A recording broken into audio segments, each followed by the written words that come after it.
tardes. El día de hoy les voy a hablar acerca de los elementos de la microenseñanza. Les daré las definiciones de cada uno de los pasos que se deben de seguir al dar una clase, así como un ejemplo. Primeramente, les voy a hablar de los microelementos de la práctica docente. Como número 1 tenemos el cambio de estímulo. Aquí nos dice que se busca retener mejor la atención de los estudiantes en el salón de clases y con ello favorecer el aprendizaje. Esta consiste en la habilidad de hacer uso de estímulos y técnicas verbales y no verbales al presentar una clase. Nos quiere decir que son aquellas habilidades que el docente utiliza, aquellas técnicas, ya sean las verbales, el desplazamiento, los gestos, si durante la clase tiene pausas, usa ademanes, etc. Para que con esto los alumnos puedan captar el mensaje que el docente les quiere dar en su clase. Por ejemplo, si el día de hoy yo estoy hablando de un tema, en una exposición voy a abordar el tema de los derechos humanos. Ok, voy a presentar mi material ante los estudiantes, pero a la hora de explicarlo, no solamente tengo que dedicarme a leer, sino tengo que comprender la información e interactuar con mis alumnos. Por ejemplo, hablar de buena forma, tratar de no titubear, usar los términos adecuados. ¿Para qué? Para que al momento de que el alumno esté receptando la información pueda comprender mejor. Como número 2 tenemos la formulación de preguntas. Esta habilidad está desplegada de manera adecuada y el docente puede facilitar el involucramiento de los estudiantes. Esto nos permite a los docentes practicarla.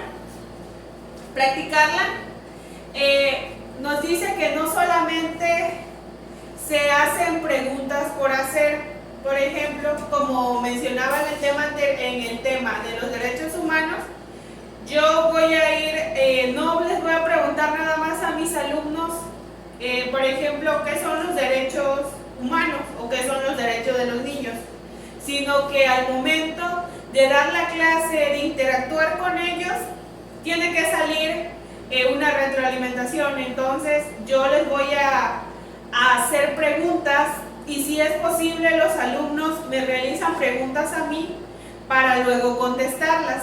A esto se refiere la formulación de preguntas. Tanto el docente pregunta al alumno como el alumno le pregunta al docente. Tenemos el control grupal, pues la disciplina en el salón de clases es algo fundamental.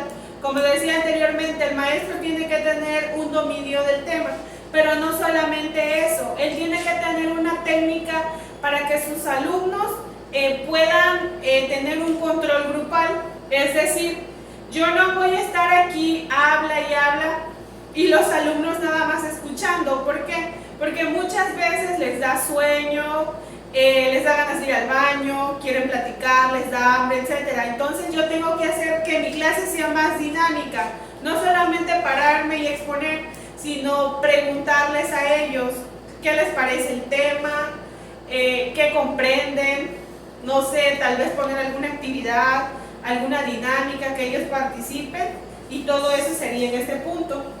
Tenemos el punto de actitud docente. Nos dice que esta categoría se refiere a toda actitud, la sonrisa, los gestos, la observación, como lo decía en el cambio de estímulo, que tiende a reconocer la conducta del alumno como aceptable. Aquí también vemos lo que es la elevación de voz, la velocidad de hablar, la claridad. Todo esto con el fin de que sus alumnos, con el fin de que el docente logre la comunicación con sus alumnos.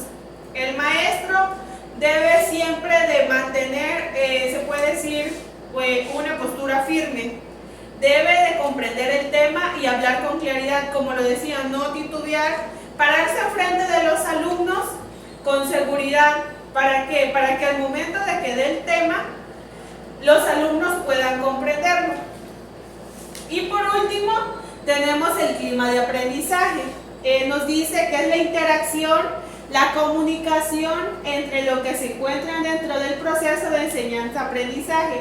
Esta debe darse entre el docente y los alumnos y viceversa, así como alumno-maestro.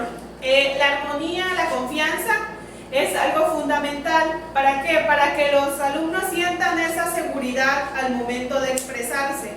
No que al momento de que el alumno quiera dar su opinión al profesor, sienta miedo, sienta que el maestro lo va a criticar, le va a decir esto no está bien, esto no es correcto, tú no sabes, sino que debe de haber esa confianza. El maestro debe de tener una armonía, debe de darle confianza a sus alumnos de que expresen sus emociones. Si ellos están mal, los alumnos tengan esa confianza de hablar. Si el maestro directamente le pregunta a algún alumno, por ejemplo, ¿qué son los derechos de los niños? Aunque el niño puede que tenga una noción, también puede que no tenga nada.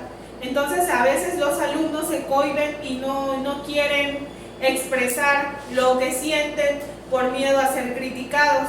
Entonces el profesor debe de dar un buen clima en el aula. Y pues estos serían los elementos de la microenseñanza. Bueno, la bibliografía que utilicé, pues investigué en diversas fuentes, pero puse tres más, las más relevantes. Utilicé a Campos Yolanda del 2005, ¿qué consiste la microenseñanza? A García Beatriz del 2015, la microenseñanza, un método de mejora de la formación del profesorado. Y por último, a Ortuño Vicente, no tiene fecha, con el tema microenseñanza. Y estas serían mis fuentes bibliográficas que me sirvieron de mucho para poder explicar en este video. Gracias.